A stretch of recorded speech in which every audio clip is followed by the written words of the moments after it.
అందరికీ నమస్కారం. నేను మెరుగు Sridhar. Please like, subscribe political link.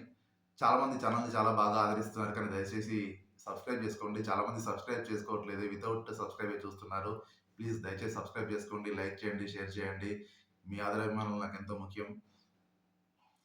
BJP అబ్ కీ బార్ 400 పార్ నినాదంతో ముందుకెళ్తుంది. వికసిత్ భారత్‌తో నినాదంతో ముందుకెళ్తుంది. కానీ వాళ్ళకు సౌత్‌లో ఎన్ని సీట్లొచ్చే అంశం పైనే వాళ్ళ 400 మార్క్ క్రాస్ అయ్యే విధంగా ఉంటుంది. ఎందుకంటే సౌత్‌లో మనకు ఆల్‌మోస్ట్ 130 సీట్లున్నాయి. ఆ 130 సీట్‌లో తమిళనాడులో వీక్‌గా ఉంది. కేరళలో చాలా వీక్‌గా ఉంది. తెలంగాణలో ఓకే. కర్ణాటకలో కొంచెం బలంగా ఉంది. కానీ ఈసారి ఈ సౌత్‌లే వచ్చే మెజారిటీ పైనే బీజేపీకి నార్త్‌లో మెజారిటీ ఖరారయ్యే అవకాశం ఉంది.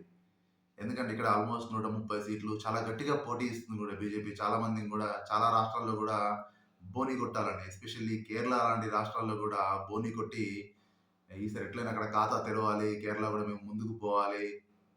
ఎందుకంటే కేరళ గూడా కాంగ్రెస్, సీపీఎంల మధ్యలో నడుస్తున్న కోల్డ్ వార్ గూడా బీజేపీ కలిసొస్తుందనే అంశం గూడా ఉంది.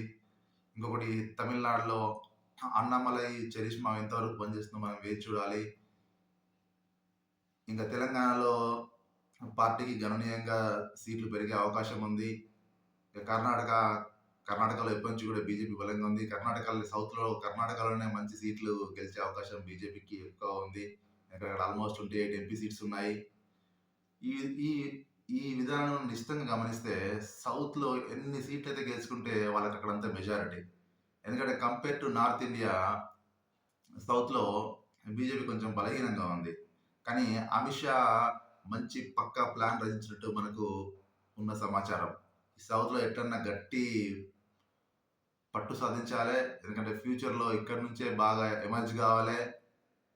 ఇంకా కొన్ని విషయాలు గూడా మనకు బయటకొస్తున్నాయి. నెక్స్ట్ బీజేపీ అధ్యక్షుడు గూడా సౌత్ నుంచే ఉంటాడు అని మనకు కొన్ని వార్తలు వినబడుతున్నాయి. మరి వేచి చూద్దాం. నిజంగా బీజేపీ అధ్యక్షుడు సౌత్ నుంచి వస్తే సౌత్ నుంచి ఏ విధంగా బలోపేతం చేయగలడు అని మనం వేచి చూడాల్సిందే.